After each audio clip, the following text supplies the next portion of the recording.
The AI data center boom sweeping across the U.S. is running into a new roadblock: the American voter. Port Washington, Wisconsin, becoming the first city in the nation to pass what's being called an anti-data center referendum, requiring all future developments to get direct voter approval before they can receive tax breaks, tax incentives. Similar ballot fights are already taking shape in California, Michigan, and Ohio. Joining us now, Great Lakes Neighbors United spokesperson and founding member Christine Lejeune, and also from Great Lakes Neighbors United, Prescott Balch. Welcome to you both. Christine, I'll start with you. This is being framed as anti-data center. Maybe that's the way you think about it, but as I look at the structure of the program, I think what you're saying is before you build one of these things, you want voters to weigh in directly. Is it anti-data center, or would you characterize it some other way?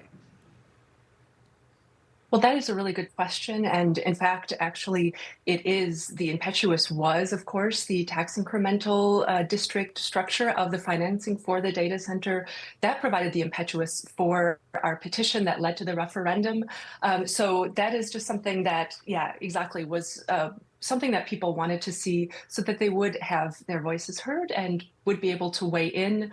There's also a concern that such a large tax incremental financing scheme would be used for subsequent data centers, since these data centers tend to be built in clusters. So, the answer to your question is actually twofold. Yes, it is, was brought about by concerns surrounding the data center in the financing structure. On the other hand, it is also partly due to people wanting to have their voices heard and people wanting to be a part of the decision for such a large amount of their tax money being spent. Mm-hmm. Prescott, some area business leaders tried to block the vote in court. That seems, why would you want to get in the way of your own citizens having a voice in how their money is doled out, or at least tax breaks? Yeah, because a lot of the business leaders have a good thing going with tax increment financing. They just to sort of put this in perspective, this was such a large deal. It was the equivalent in tax breaks of 45 years worth of Port Washington's property tax revenue. With one simple majority vote.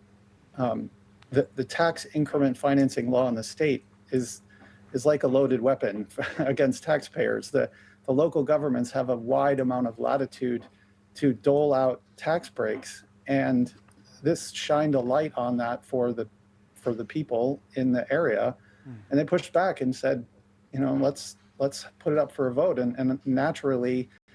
That rubbed the business community the wrong way. They would prefer to have 7, 9, 11 people voting on their tax breaks rather than the entire population of the town. Christine, would your organization be pleased if the people of the town said, you know what, we'd like to have a data center, we're okay with the tax incentives, maybe there aren't even any tax incentives, and they said, we want the data center here. Would your organization be pleased to have a data center near your town? That's a fantastic question, and I do think that that was the main impetus for the founding of our organization, was the fact that people were not feeling heard. So yes, actually, overwhelmingly, if the community had been engaged from the start, if there had been rigorous discussions, town halls, that people had been approached, and that was, the resounding opinion of the majority population, then, that would have been something that we would not have stood in the way of.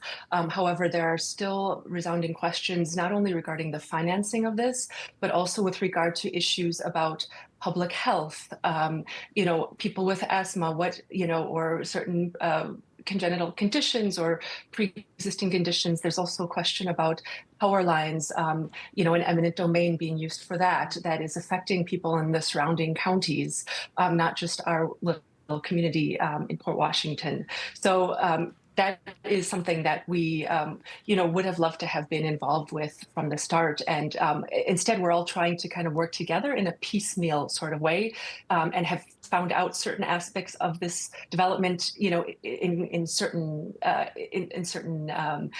periods of time. It was not a whole holistic kind of overview of what was going on. So that has led to a lot of frustration. Prescott, final word to you. Well, I'm a technology professional, retired. I think we need data centers. We need to find the right place for them. I am unhappy with this deal. I've been running around the state trying to advise other communities in the same way. There are lots of bad deals being created. I think this referendum does the right thing by making these big deals more public earlier, put them in front of the constituents, and make the elected officials sell them to the public. These are just too big to do with the traditional behind the scenes process that we have. And I think this is a fantastic step in the right direction to challenge and come up ultimately with better deals for taxpayers. Prescott, there's going to be a lot of demand for your services outside of Wisconsin, I think, given the discussions that I've had, just even with friends across the South. I promise you, my phone is already ringing off the hook. Thank you, Prescott Balch and Christine Lejeune. Great to see you. Still ahead, a confirmation battle is a brewing on Capitol.